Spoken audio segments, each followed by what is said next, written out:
So usually it's Roy versus Mario, but Samte's on Lucina, and we're seeing a DK from Sayuki. I'm gonna be nice and call him a stag on this one. I'm gonna be nice.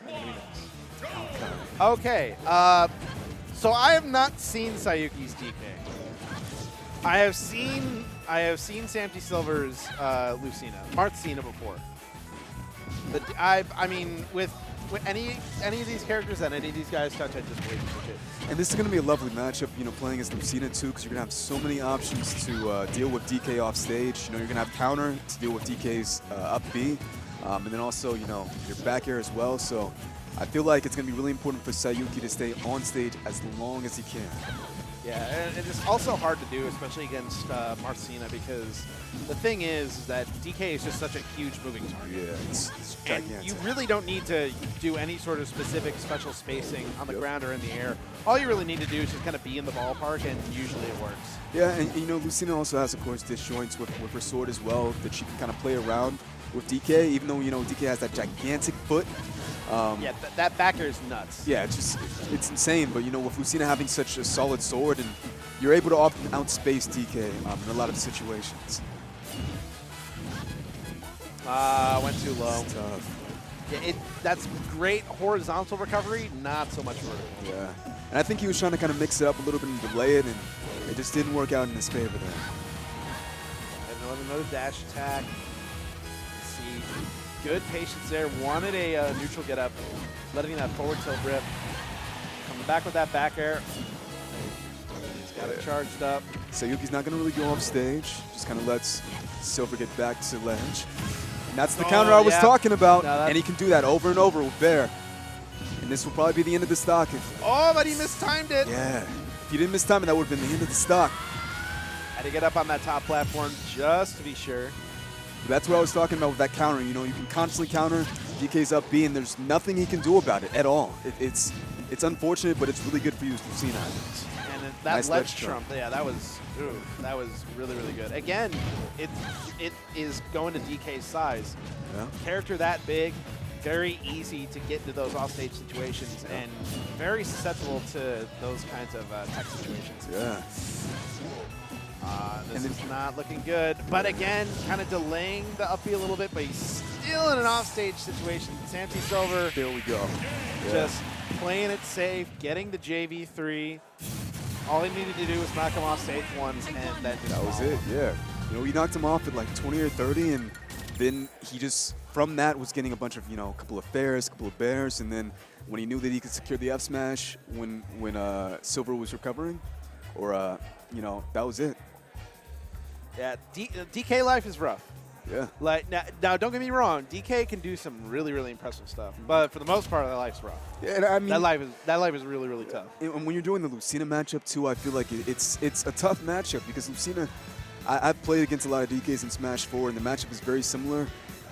There's just not too many options that DK has to get anything going. So I hope to see perhaps a potential character change coming from Sayuki. I mean, usually this is kind of Chicago, like this is what a lot of Chicago guys do, where like they try out their secondaries game one, and then I think they both just unanimously agree. All right,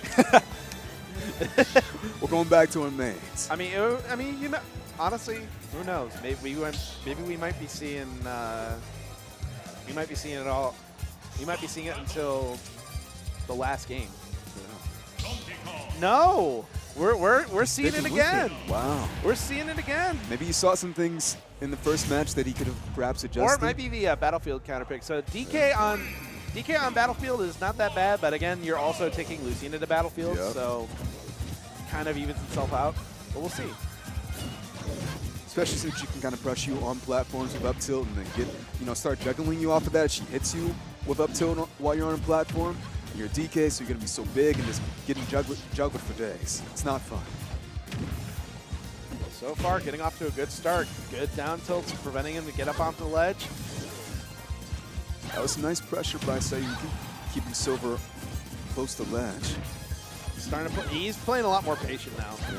Before, it was a little bit too gung-ho with his approaches, and honestly understandable because they were on Smash Roll for game one. So now he's got a lot more room to kind of back off and think a little bit before running in. Yep. And he also, because he has these platforms, Sayuki's also able to kind of stay on them and breathe for a moment and kind of regain his composure if he needs to. So no jumps, got to go high. Oh. Doesn't get called out by Silver. And I am liking his patience by him, just kind of taking his time, realizing when he can get these hits in and taking advantage of it. Interesting. Oh, he was just standing there. Yeah. Samte just did not want to get up from ledge. He's like, you know, I know that I'm not invincible. I'm not going to risk it. I'm just going to stay down here for as long as I can. No fear. Wow. Gets that was tagged from center stage. Yep, tag with the back air from center stage. That, you know, again, DK, big target. That's kind of what happens. Yeah. That's kind of the life. It's just something you kind of accept when you're playing DK or Bowser. Just nice dare there off of the platform. Secures his first stop. This is much more even than the last match. Oh, lingering hit a back air. Doesn't get any sort of extension off of it. Harry's first hit in air. Nice combo. Okay, good nice sequence off stage. Beautiful combo string there. Expecting him to go high, but Sayuki's still keeping it going. Forward smash. Now. And Sayuki's also figuring out ways to get back to center stage, and that's been helping him out this match too. And Samte was mashing for his life on that. That down B, I thought he got that tech chase there. Good dash attack. I'm also liking that Sayuki's using dash attack as a burst option, just to kind of help him get Silver off of him. Oh, scoop, but no, not quite. And now that cargo back throw is going to be Strong. It's been used, so you got to take the scaling into account. But that headbutt up air not going to be scaled whatsoever. That is now Sayuki in the driver's seat. Yeah. I think in these instances where they're both at really high percents, I thought that was going to be it for his shield. But Samte managing to stay cool in that situation, turn it around. We're now one stock apiece. Yeah. And I was saying, I think when they're both at high percents, it's really going to benefit Sayuki as a heavy, especially since all of DK's aerials hit pretty hard. Oh, down tilt, but he didn't get that far hit. Punish there. Oh, trying to get a falling up there and just didn't get it. That would have led to a lot of damage or a potential juggle too. Oh, get up attack, but he's starting to play around the dash attack ranges. Yeah, he is. Sayuki's come back swinging, but again, the ledge trump in a bad spot. Counter. That counter. Battlefield's still living it, but the bear, yep, that's coming in. That's going to do it. All right, so SamteaSilver taking it and moving on. And Sayuki is unfortunately going to have to try his luck in losers, but you know what? That's all right. Well, I'm pretty sure it's not going to be from a DK run, but yeah. Hey, we got to see it. I honestly believe it's legit. If it was literally like any different situation, I absolutely would have been on Sayuki's side because I'm just like, DK stuff is hype. Yeah. But when you're playing a matchup where it's